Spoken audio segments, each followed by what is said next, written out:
The co-worker who had tried to help Ryan stepped back in fear, their face pale. I let out a dry laugh. It was me. And honestly, he deserved it.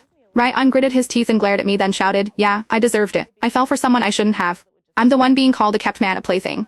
But Claire, he said, looking into her eyes with a mix of defiance and passion, as long as you love me, I'll stay by your side forever. No one can take me away from you. The words were absurd, but the way he said them so firm, so sincere made him seem almost brave. Claire couldn't help but laugh. She reached out to ruffle his hair and said softly, don't be mad. You're going to make me worry. She treated him differently. That much was obvious. I lowered my gaze, no longer interested in the scene. Instead, I calmly said to Claire, for my birthday this year, I want $50,000. It was funny, really. We were married, yet we didn't even have each other's phone numbers. The only time I reached out to her was when I needed money. Before we got married, we had an agreement. She wanted me, and I wanted her money. Claire had always hated how materialistic I was. But in the past, no matter how much I asked for, she would always give it to me without hesitation. This time though, she looked at me with a cold smile and said slowly, you can have the money. But Isaac, first lower your proud head and apologize to Ryan. Claire was willing to pay $50,000 to buy back my dignity and give it to Ryan in the form of an apology. It was the first time she had used money to humiliate me for the sake of another man.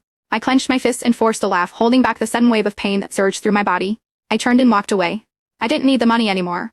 For the first time, I was curious about Claire. If one day she found out that this money could have given me more time to live, if she knew how much I'd suffered before I died, what kind of expression would she have then? I went home alone, curling up in bed in pain, drenched in a cold sweat. After taking a sleeping pill, I told myself if I fall asleep, it won't hurt anymore. Half minus the sleep I dreamed of when I was 20 years old. Claire was dirt minus spur back then, but she loved me deeply. That year, on my birthday, I walked past a cafe and saw a couple sitting by the window. The boy was holding a white cake. It looked delicate, delicious, and expensive. I still remember the snow falling heavily that day. I scooped up a mound of snow, turned to Claire and grinned. Claire, doesn't this look like a cake? She bit her lip, pulled me into her arms and held me tight. She didn't let me see the tears welling up in her eyes. 3 days later, she showed up outside my dorm with a cake. When I saw the frostbite on her fingers, my eyes turned red with anger. Through gritted teeth, I told her, Claire, your hands are meant for reading and running, not for ruining just to make me happy. I said I didn't deserve such an expensive cake. She frowned and immediately shot back, Isaac, you're the best person in the world. You deserve all the good things it has to offer. That day, I ate the entire cake through tears.